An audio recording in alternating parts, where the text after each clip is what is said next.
ہمارے چینل کو سبسکرائب کریں اور بیل آئیکن دبائیں۔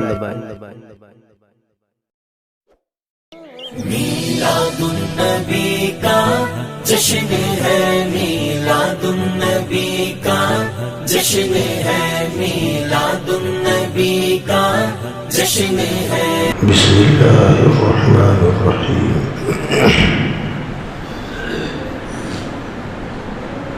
انا ارسلناک شاہدا ومبشرا ونذیرا وداعیا الی اللہ باذنہ وسراجا منیرا۔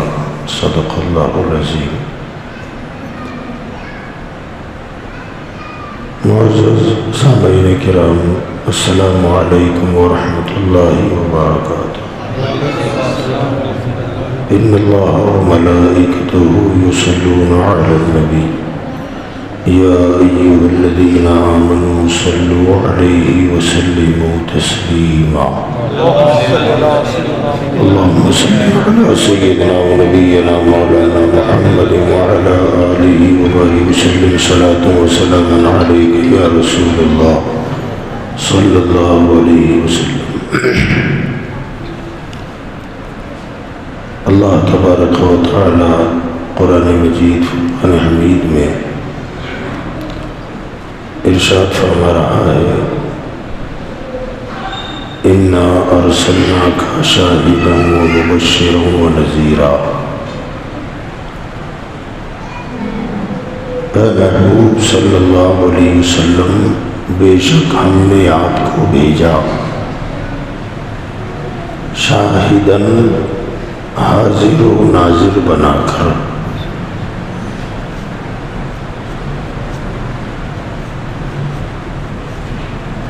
اللہ کے رسول صلی اللہ تعالی علیہ وآلہ وسلم جب دنیا میں آئے تو اسی تاریخ کو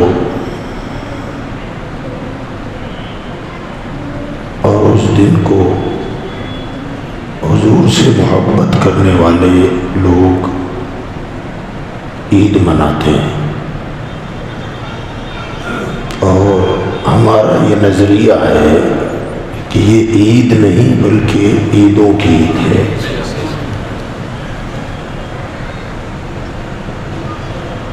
اس کی وجہ یہ ہے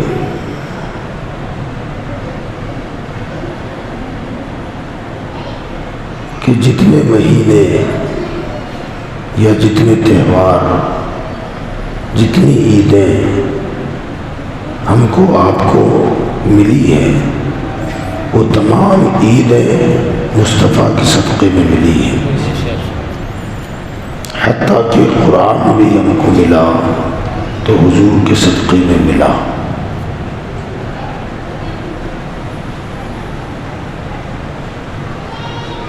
عید رمضان، عید قربان، عید جمعہ بالیقین تیرے ہی صدقے میں پائی عید میلاد النبی صلی اللہ علیہ وسلم۔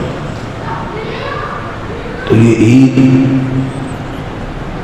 تمام عیدوں کی عید ہے، اور ہم اور آپ اسے مناتے ہیں اور انشاءاللہ مناتے رہیں گے۔ بعض لوگوں کو یہ عید منانا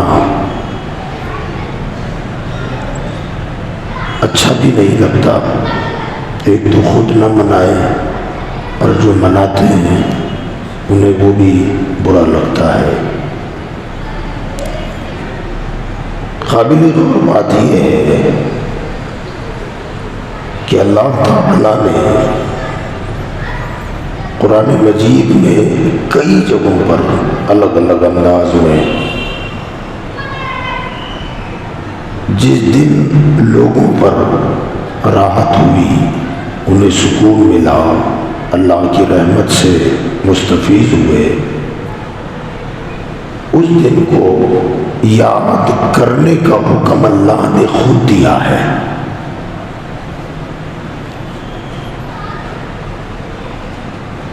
جیسے قرآن پاک میں ایک جگہ ذکر ہے کہ حضرت عیسیٰ علیہ السلام کے امتی جناب عیسیٰ علیہ السلام سے کہنے لگے کہ آپ اللہ کے پیغمبر ہیں، نبی ہیں، آپ اللہ سے دعا کریں کہ اللہ تعالی ہمارے لیے جنت سے کھانا بھیجے۔ آپ نے فرمایا کیا تمہیں اس بات پر یقین نہیں ہے کہ میں اللہ کا نبی ہوں؟ انہوں نے کہا کہ یقین تو ہے، لیکن اور پختگی آ جائے، مضبوطی آ جائے۔ آپ نے دعا کی، ربنا انزل علینا مائدۃ من السماء، اے اللہ ہمارے لیے آسمان سے مائدہ اتار، دسترخوان اتار۔ اور پھر آگے کہتے ہیں تکون لنا عید لاولینا وآخرینا، تاکہ اس دن کو ہم اور ہمارے بعد والے عید منائیں۔ عید کا لفظ قرآن میں عید لاولینا وآخرینا، ہمارے وہ لوگ جو ابھی ہیں یہ بھی اس دن کو عید منائیں، اور جو بعد میں آنے والے ہیں وہ بھی عید منائیں۔ قرآن میں جو لفظ بیان ہوا وہ لفظ ایک تو عید ہے، دن کون سا ہے؟ کھانا اترنے کا۔ کھانا نعمت ہے اللہ کی، مگر عارضی ہے، دائمی نہیں ہے۔ رات کو کھائیں گے آپ، صبح ختم ہو جائے گا، صبح کھایا دوپہر کو خالی ہو جائے گا، دوپہر کو کھایا شام کو ختم ہو گیا۔ عارضی نعمت ہے مگر عارضی ہے۔ اس عارضی نعمت کے ملنے پر جناب عیسیٰ کہہ رہے ہیں کہ تو وہ نعمت دے تو ہمارے اگلے موجودہ اور آنے والے لوگوں کے لیے عید کا دن ہو۔ جب عارضی نعمت کے ملنے پر عید منائی جا سکتی ہے تو حضور عارضی نعمت نہیں ہے، وہ دائمی نعمت ہے، دائمی نعمت ہے۔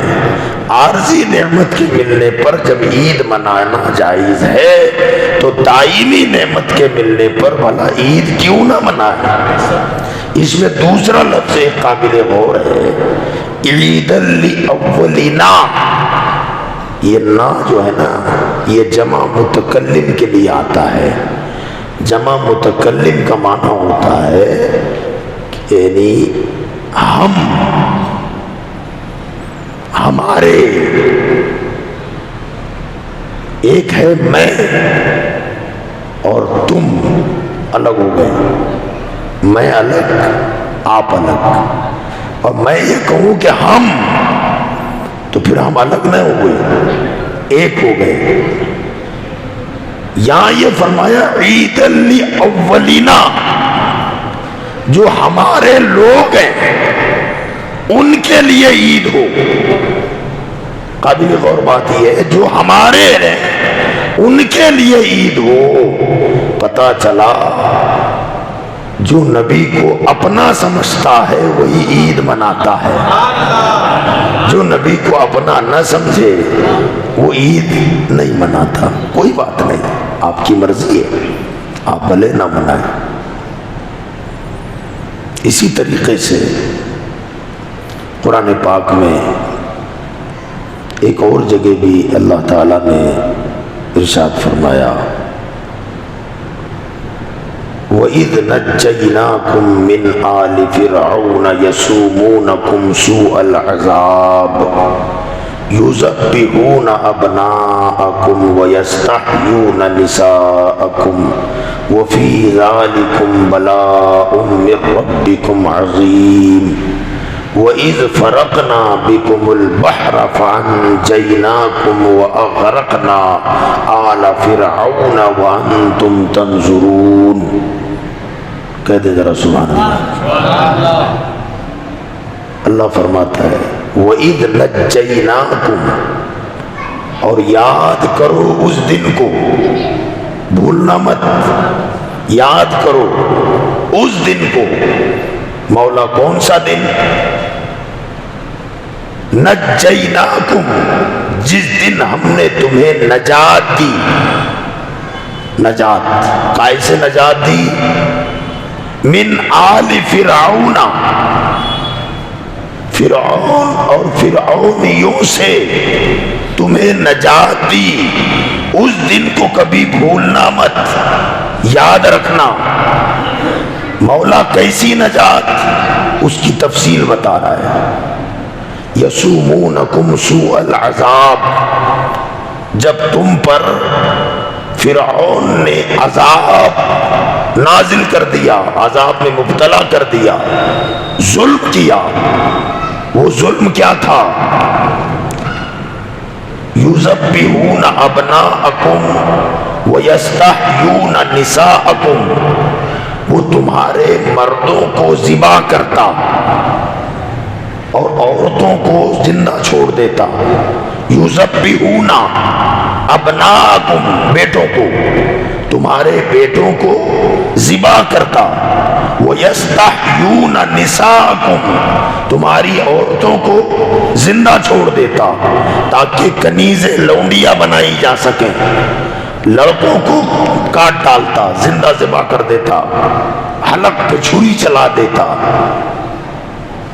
وَفِي ذَلِكُمْ بَلَاءٌ مِّن رَبِّكُمْ عَظِيمٌ، یہ تمہارے لیے بڑے عذاب سے کم نہیں تھا۔ بچہ پیدا ہو، لڑکی ہے زندہ رکھو، لڑکا ہے ذبح کر دو۔ قانون بن گیا، قانون حکومت کا قانون بن گیا تھا۔ اب یہ لوگ پریشان، گورنمنٹ جو چاہے کرے، بچہ لڑکا ہو تو ذبح کر دو، لڑکی ہے تو زندہ رکھو۔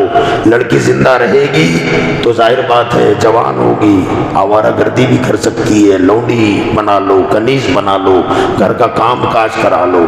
اللہ فرماتا ہے کتنی بڑی مصیبت میں تھے تم لوگ، مجھ کو تم پر رحم آیا۔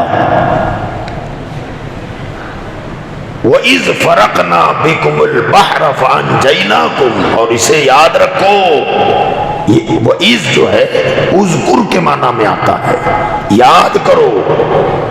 وَإِذْ فَرَقْنَا بِكُمُ الْبَحْرَ فَأَنْجَيْنَاكُمْ وَأَغْرَقْنَا آلَ فِرْعَوْنَ، فرمایا کہ جب تم لوگ دریا میں داخل ہوئے، سمندر میں دریا میں داخل ہوئے تو دریا نے تمہارے لیے راستے بنائے، تم آسانی سے گزر گئے۔ اور وَأَغْرَقْنَا آلَ فِرْعَوْنَ، تمہیں ہم نے دریا سے نجات دی، فرعون اور فرعونیوں کو غرق کر دیا، اور تم انہیں ڈوبتے ہوئے دیکھ رہے تھے، انہیں غرق ہوتے ہوئے دیکھ رہے تھے۔ ہم نے تمہیں دریا سے نکال دیا، انہیں ڈبو دیا، کیونکہ وہ تمہاری لڑکیوں کو زندہ رکھتا اور لڑکوں کو ذبح کرتا تھا۔ ہم نے تمہیں نجات دی۔ ذرا سوچیں آپ، ایک دریا سے نجات دینے پر، دریا سے آسانی سے پار کرایا، دشمن کو ڈبو دیا، اس دن کو بھولنا مت۔ تو جنہیں دریا سے نجات ملے وہ دن یاد رکھنا۔ تو ہمیں تو دریا سے بچانے والا نہیں، جہنم سے بچانے والا آ گیا ہے، دوزخ سے بچانے والا آیا، اور پھر ایسا بچانے والا کہ آقا فرماتے ہیں تمہاری حالت یہ تھی، حضور کی حدیث ہے، کہ تم پروانوں کی طرح آگ میں گر رہے تھے۔ جیسے شمع جلاتے ہیں اپن، پروانے ٹوٹ پڑتے ہیں، انہیں کتنا بھی رکتے نہیں ہے۔ فرمایا جیسے شمع پر پروانہ ٹوٹتا ہے ایسے تم جہنم میں گر رہے تھے، میں نے تمہاری کمر پکڑ پکڑ کے تمہیں بچایا ہے۔ تو جس دن دریا سے نجات ملے، دریا سے نجات ملے، اس دن اللہ فرماتا ہے یاد رکھنا، بھولنا مت۔ تو آج کے دن تو وہ آیا جو ہمیں جہنم سے بچاتا ہے، جو ہمیں دوزخ سے بچاتا ہے، اور کس شان سے بچاتا ہے یار. ایک حدیث سن لیں آپ، 2 حدیثیں سن لیں آپ، سنا دیتے. قیامت کا جب دن آئے گا تو میں تفصیل میں انشاءاللہ بتاؤں گا عشاء کے بعد. ابھی مختصر سن لیں کہ قیامت کا جو دن ہے محشر کا، وہ حساب کتاب کا دن ہے. سارے دفتر کھلیں گے اور کس نے کیا کیا، کیسا کیا، وہ سارا کچھ حساب ہوگا. اور دن ہوگا 50,000 سال کا. حالانکہ سوچنے والی بات یہ ہے کہ اللہ تعالیٰ کو نہ حساب کی ضرورت ہے نہ کتاب کی ضرورت ہے. اسے کسی چیز کی ضرورت نہیں ہے. وہ تو مالک یوم الدین ہے، روز جزا کا مالک، سب کا مالک. وہ فیصلہ کر دے یہ جہنم میں جاؤ یہ جنت میں جاؤ، ختم ہو گئی بات. اور وہ سب جانتا ہے کچا چٹھا کس کا کیا ہے کیا نہیں ہے. اور حکم دے دے تو کسی کی مجال بھی نہیں ہے کہ کوئی اوف کر سکے. لیکن پھر بھی حساب کتاب ہوگا. تو آپ جانتے ہیں اصل چیز یہ ہے کہ حساب کتاب بہانہ ہے، ایک بہانہ ہے حساب. اصل میں حضور کی شان دکھانی ہے اللہ. بس اصل یہی ہے، حضور کی شان دکھائے گا. حضور اللہ فرماتا ہے عَسَىٰ أَن يَبْعَثَكَ رَبُّكَ مَقَامًا مَحْمُودًا، ہم آپ کو مقام محمود پر بٹھائیں گے. یہ مجمع لگا ہوا ہے، آپ جو بھی ہیں کم ہیں، ہم یہاں ہیں، ہم بول رہے ہیں آپ سن رہے ہیں، ہے نا. اللہ قیامت کے دن اسٹیج لگائے گا، سبحان اللہ.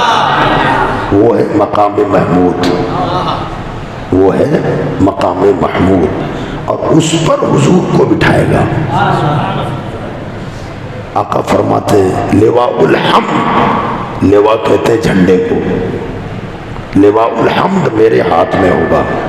لوگ کہتے ہیں جھنڈے کہاں ہیں؟ حضور کہتے ہیں قیامت میں میرے ہاتھ میں جھنڈا ہوگا. اسٹیج بھی ہوگا، اسٹیج اللہ کا، اور بیٹھے گا کون؟ حضور بیٹھیں گے.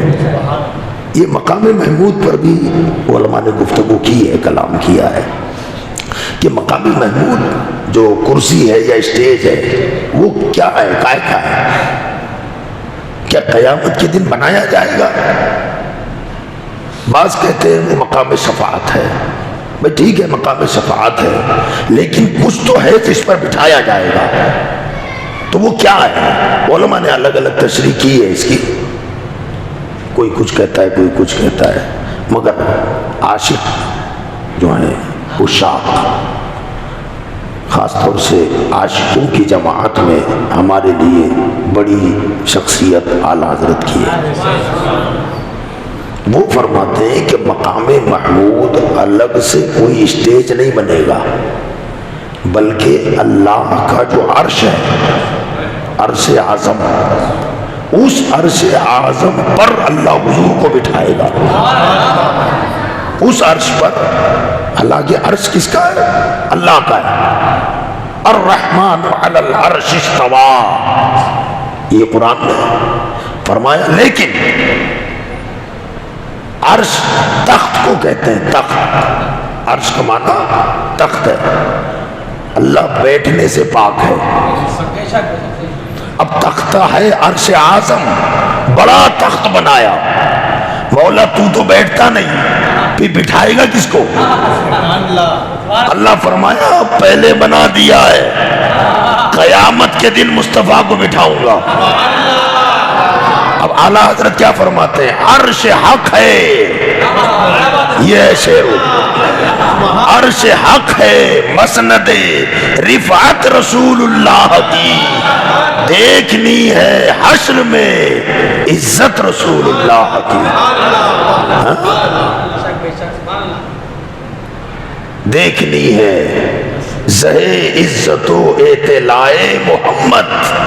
ایک شعر یہ بھی اعلیٰ حضرت کا، زہے عزت و اطلاع محمد کہ ہے عرش حق زیر پائے محمد، کہ ہے عرش حق زیر پائے محمد. دیکھنی ہے حشر میں، بولے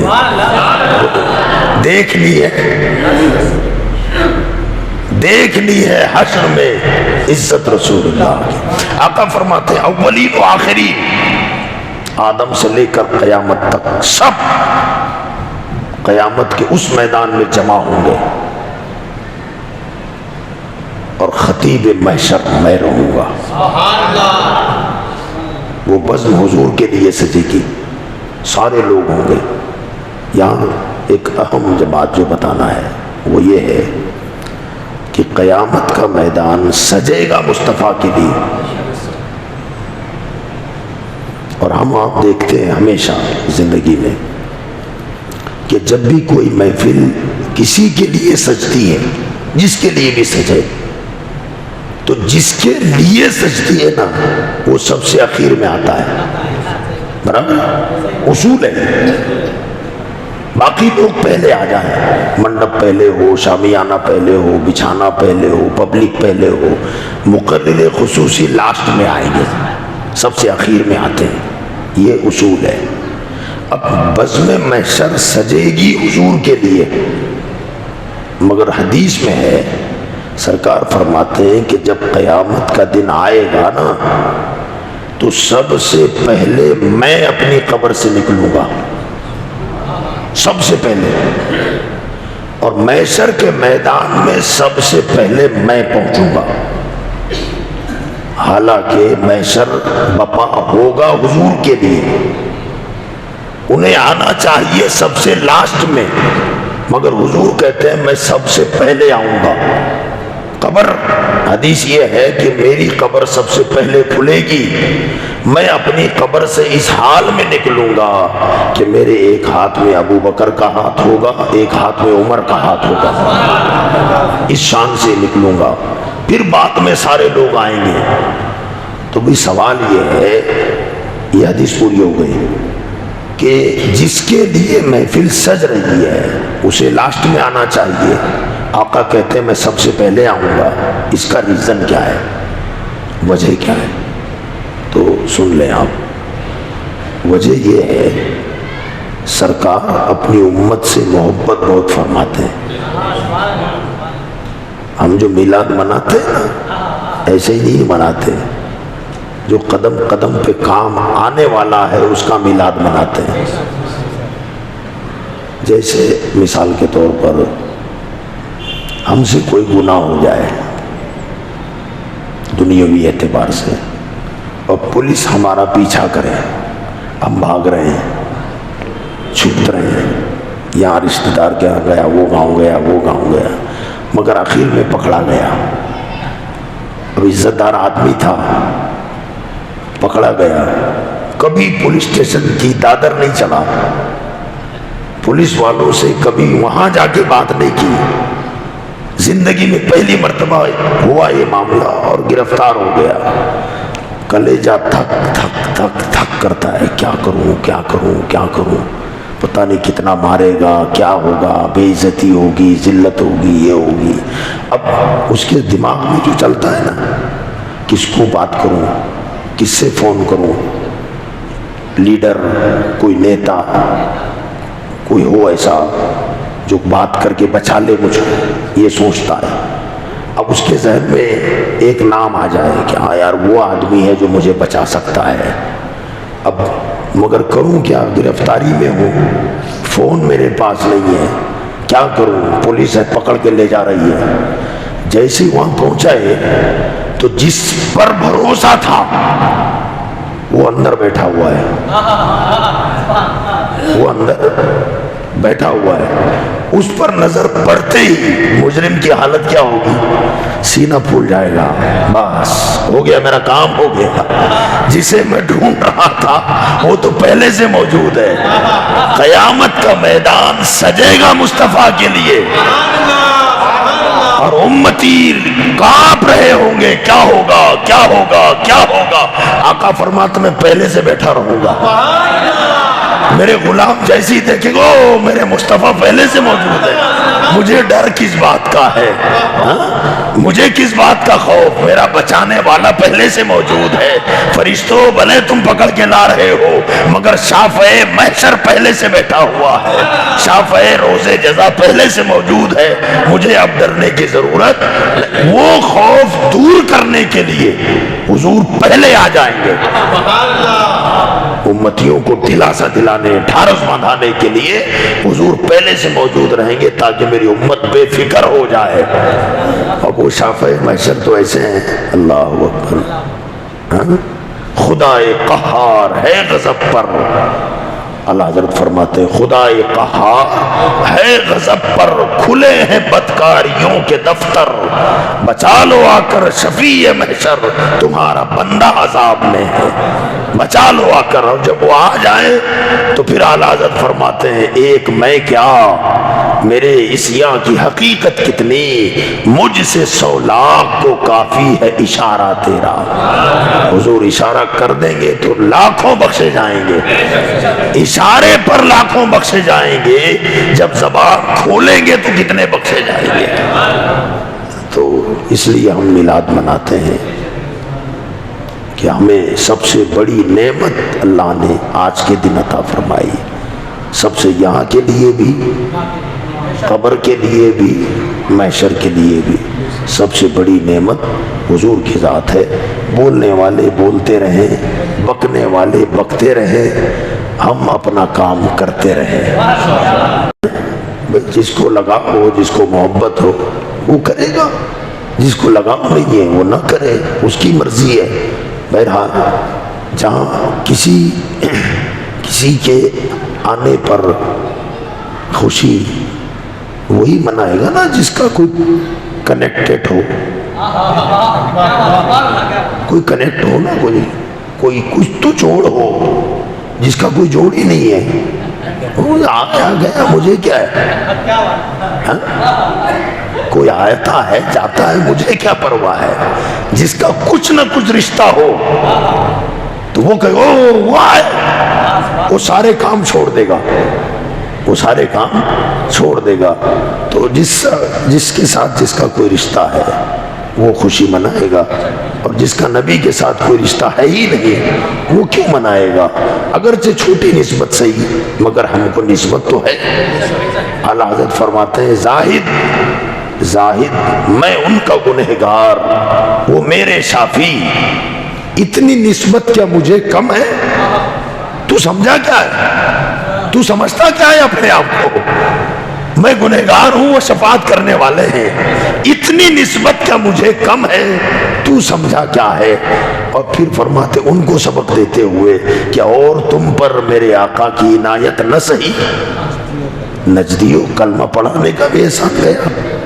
ہم تو کہتے ہیں ہمیں جو کچھ مل رہا ہے ملے گا، حضور کے صدقے میں مل رہا ہے اور ملے گا، انشاءاللہ جنت بھی ملے گی تو انہی کے صدقے میں ملے گی۔ اب وہ نہیں مانتا ہے تو کوئی بات نہیں، مگر کم سے کم کلمہ تو پڑھایا نا حضور نے، اتنا احسان بھی اگر مانتا تو حضور کا جشن ضرور مناتا، حضور کا جشن ضرور مناتا۔ ہم منائیں گے انشاءاللہ۔ کب تک منائیں گے؟